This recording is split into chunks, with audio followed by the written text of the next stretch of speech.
N'hésitez pas à liker la vidéo si elle vous plaît et si vous êtes nouveau sur la chaîne, n'oubliez pas de vous abonner et d'activer la notification pour ne rater aucune de nos prochaines vidéos.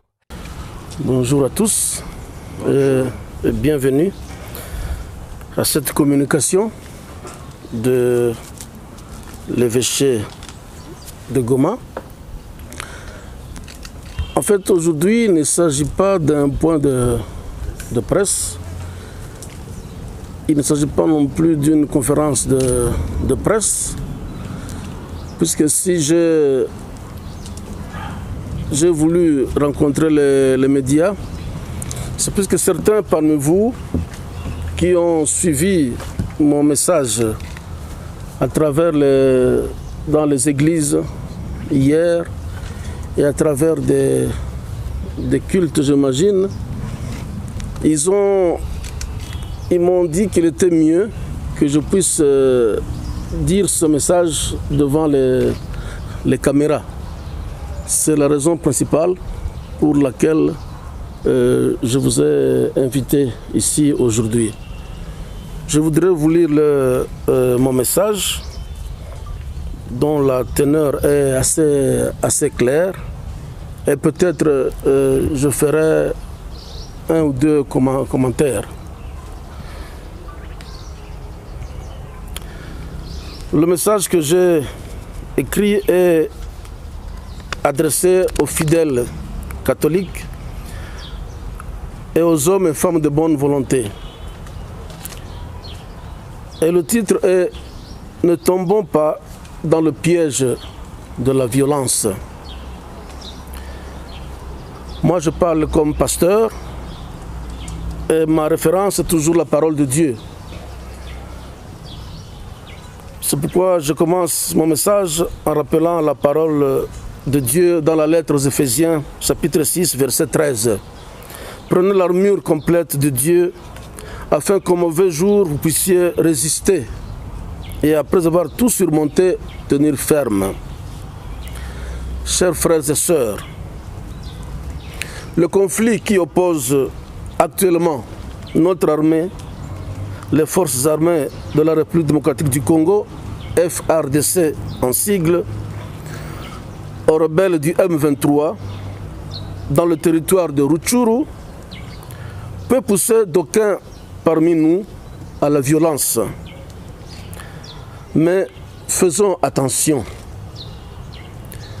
Ne tombons pas dans le piège de ceux qui veulent créer le chaos dans notre pays pour servir les pécheurs à nos troubles de tous bords. Il y a même parmi eux des ennemis de la paix qui n'aimeraient pas entendre le message de paix et de fraternité que le pape François voudrait bien venir nous annoncer. Notre Seigneur et Sauveur Jésus-Christ nous a enseigné l'évangile de la paix et de la non-violence active dans les relations humaines. Même la sagesse humaine déclare « La violence est l'arme des faibles » et la violence ne mène à rien, sinon à l'hôpital et dans la tombe.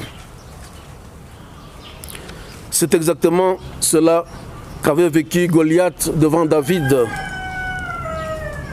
Il vient au combat lourdement armé, sûr de lui-même, animé de rage contre Israël et David.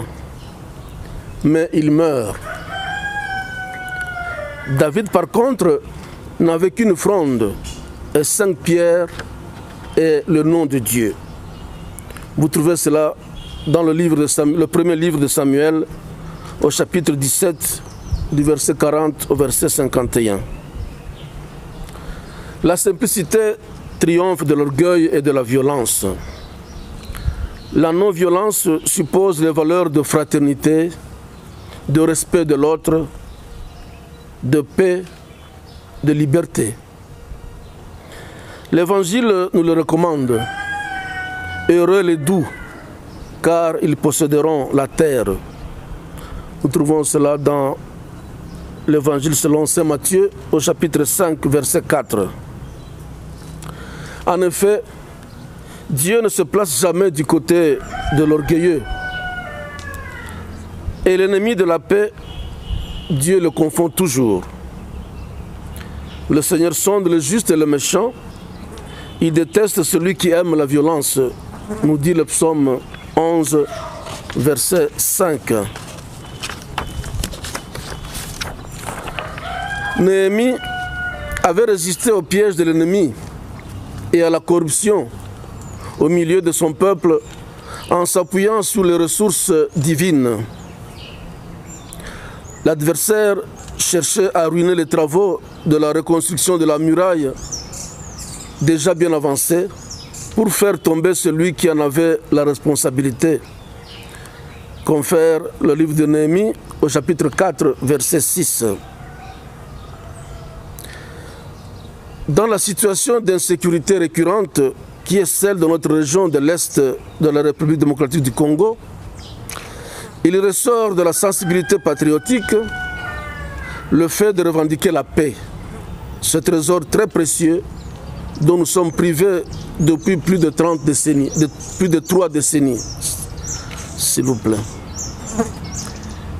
C'est tout à fait légitime d'apporter notre soutien aux forces armées de la République démocratique du Congo, FARDC, qui jour et nuit se battent courageusement afin de défendre l'intégrité territoriale. Je ne peux qu'implorer toutes les bénédictions divines sur elles, sur notre armée, que Dieu les soutienne et leur donne la victoire escomptée et méritée. Dans notre quête de paix et de justice pour nos frères et sœurs tombés dans ces guerres à répétition, il s'avère important d'user d'une grande sagesse pour ne pas tomber dans l'autre extrême et ainsi en sortir perdant. Une chose est de réclamer son droit, une autre est de bien procéder en prenant les armes qui conviennent, celles de Dieu que nous enseigne Saint Paul, toujours dans l'Épître aux Éphésiens, au chapitre 6, verset 4, je cite, « Tenez-vous debout, avec la vérité pour ceinture, la justice pour cuirasse, et pour chaussure le zèle à propager l'évangile de la paix. » Restons donc debout et vigilants pour ne pas tomber dans le piège des ennemis de la paix et d'un Congo uni et fort. Tout en implorant l'abondance des grâces divines sur chacun de vous, je vous exhorte, frères et sœurs, d'éviter la haine ethnique, les agitations, l'exclusion de l'autre et le vandalisme.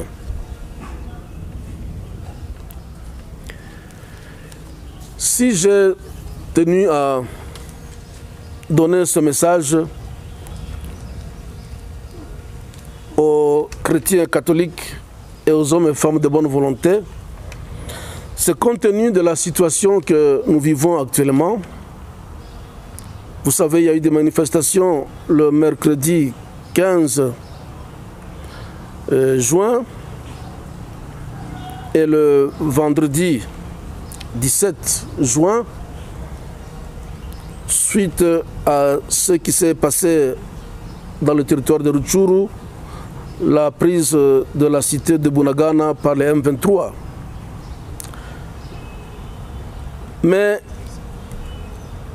je me suis dit ceci, la situation que nous connaissons aujourd'hui de guerre, c'est une situation que nous vivons depuis déjà plus ou moins 3 décennies. Mais on n'est pas encore arrivé à trouver la solution. Et c'est cela qui m'a fait réfléchir. Quelle est la solution? La violence, vous conviendrez avec moi que ça ne résout rien, ça ne conduit qu'à la violence, ça ne conduit qu'à la mort. Depuis combien de temps les gens s'entretuent? Nous nous entretuons dans notre région. Depuis combien de temps on brûle des maisons, on brûle des villages? seulement parce que l'autre n'est pas de mon ethnie, il n'est pas de ma tribu. Et ça nous a amené où? Nous sommes toujours dans cette violence. C'est pourquoi j'ai voulu rappeler la parole de Dieu. Je pense qu'il est temps maintenant que nous puissions tous revenir vers Dieu. Nous puissions tous revenir vers l'enseignement de la parole de Dieu. Et je me suis rappelé que le Seigneur Jésus, il n'a pas enseigné la violence. Lui n'a jamais cédé à la violence. Il a enseigné la non-violence active. Il a enseigné la paix, la fraternité. Et c'est pourquoi je crois pour moi que la meilleure solution que nous pouvons prendre pour nous engager sur le chemin de la paix et arriver à mettre fin, avec la grâce de Dieu, à ce cycle de violence qui n'a que trop duré dans notre région, qui nous a que trop endeuillés dans notre région. Nous devons revenir à la parole de Dieu. Et concrètement, pour moi, ça veut dire quoi? Nous devons d'abord abandonner ces pratiques que nous avons quand il y a une marche que nous disons pacifique et finit toujours par des casses, par la stigmatisation de telle ou telle tribu, et aujourd'hui en particulier la tribu Tutsi. Elle finit par le vandalisme, elle finit par des injures, des insultes de toutes sortes. Et pour moi, je pense que ce n'est pas cela qui va nous aider à revenir sur le chemin de la paix. Je comprends aussi que les gens agissent souvent sur l'émotion, avec la passion. Je pense qu'il est temps que nous apprenions aussi à agir dans le discernement. Ça veut dire avec la sagesse, avec la raison. Je pense à une parole de l'évangile, c'est l'évangile selon Saint Luc au chapitre 14, où Jésus dit: qui est le roi qui va aller en guerre contre un autre roi et qui ne commence pas par s'asseoir et voir s'il a les moyens de pouvoir affronter l'autre. S'il voit qu'il n'a pas les moyens, il prend vite le chemin du dialogue, de négocier. Ça, c'est dans l'évangile. C'est pourquoi il est important que nous puissions choisir la non-violence active. Il y a beaucoup de moyens de non-violence. Bien sûr, la marche pacifique est parmi les moyens de non-violence. Il y a aussi le dialogue qui est parmi les moyens de non-violence. Il y a les négociations parmi les moyens de non-violence. Il y a les messages, les médias qui sont aussi parmi les moyens de non-violence et j'en passe. Donc nous devons entrer dans cette logique de non-violence. Chaque fois que nous pensons que c'est important de faire la manifestation, parce que même quand on veut faire la manifestation, il dit: est-ce que c'est opportun? Nous devons nous dire, nous devons toujours faire la manifestation dans le respect mutuel, le respect de l'autre, le respect des biens de l'autre. Mais dans les circonstances actuelles, je pense qu'il est important que, en réfléchissant, nous puissions revenir sur le rôle de l'armée. C'est pourquoi je dis, nous devons soutenir notre armée, les FARDC. Puisque les militaires, c'est eux qui ont la guerre comme métier. C'est leur métier de faire la guerre. Ils sont formés pour ça. Ils ont donné leur vie pour cela. Ils ont choisi de donner leur vie pour la paix, pour protéger les populations civiles, pour sauvegarder l'intégrité territoriale de notre pays. Ils ont choisi cela comme métier et ils sont formés pour cela. Ce n'est pas n'importe qui, n'importe quel civil qui va dire moi je veux faire la guerre, moi je vais prendre quelles armes, je vais prendre les machettes, je vais prendre les lances, je vais prendre les bâtons. Ça, le résultat, c'est que depuis plus de 30 ans, nous sommes toujours dans la violence. Donc apprenons à soutenir notre armée, les FARDC, afin qu'elle mène à bien sa mission régalienne. L'armée a la mission de protéger le peuple, de protéger les institutions du pays, de protéger l'intégrité territoriale, et elle est faite pour cela. C'est pourquoi j'en appelle encore ici à tous mes frères et sœurs qui me suivent à travers vos médias. Nous devons apprendre à soutenir notre armée. Soutenons-les. Ils sont au front. Jour et nuit, ils se battent. Ils meurent au front pour nous, pour notre paix, pour notre pays. Qu'ils sentent que nous les aimons, qu'ils sentent que nous les soutenons, que nous nous occupons de leurs femmes qui sont restées à la maison, de leurs enfants, que leurs enfants ne deviennent pas des mains-bobos dans la rue, qu'ils sentent cela, nos militaires. S'ils savent que le peuple est avec eux et derrière eux, cela va leur donner beaucoup plus de courage en vue de s'engager encore davantage, puisque c'est leur mission, c'est leur rôle de défendre. Nous, notre rôle comme civils, comme fidèles chrétiens, hommes et femmes de bonne volonté, c'est de les soutenir, d'abord par la prière. C'est notre devoir de prier le Seigneur, puisque c'est lui le Seigneur des armées, c'est lui le roi du monde, le roi de paix. Alors c'est important que nous puissions travailler ensemble dans ce sens-là. Prier pour notre armée, prier pour les autorités de notre pays, afin que le Seigneur leur donne la sagesse du roi Salomon, la sagesse du roi David, pour guider son peuple. Et nous devons aussi soutenir cette armée dans son engagement.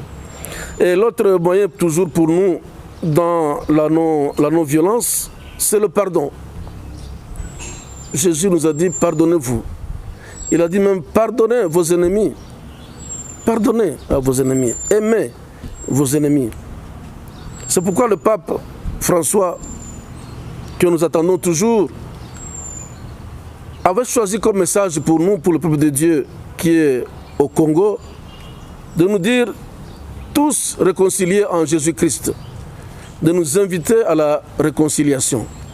Voilà notre moyen de pouvoir chercher la paix, à créer la paix entre nous. Tous réconciliés. Nous rappeler à l'amour du prochain. L'évangile ne fait que ça. Puisque c'est que c'est le meilleur moyen, c'est le seul moyen de construire la paix durable, la paix solide dans notre monde.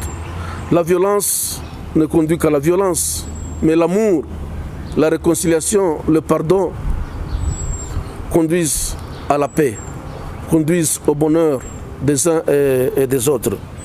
C'est le sens du message que j'ai voulu donner aujourd'hui. Rappelons-nous le rôle de l'armée. Et ils sont formés, c'est leur métier. Ils connaissent l'art de faire la guerre. Soutenons notre armée.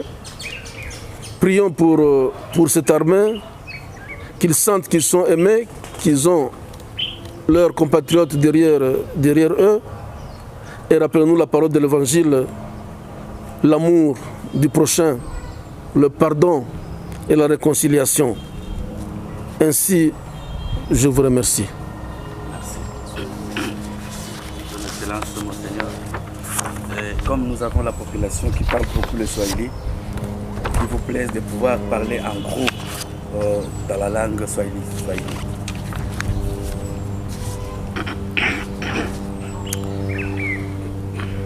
Ndiyo, ndugu zangu wapenzi, nimewaalika hapa ndugu zetu wapashaji wa habari kusudi niweze kutoa ujumbe wangu mliosikia kwa wenye wamekwenda kanisani jana walisikia kama nimetoa ujumbe kwa ajili ya Wakristo waamini wa Katolika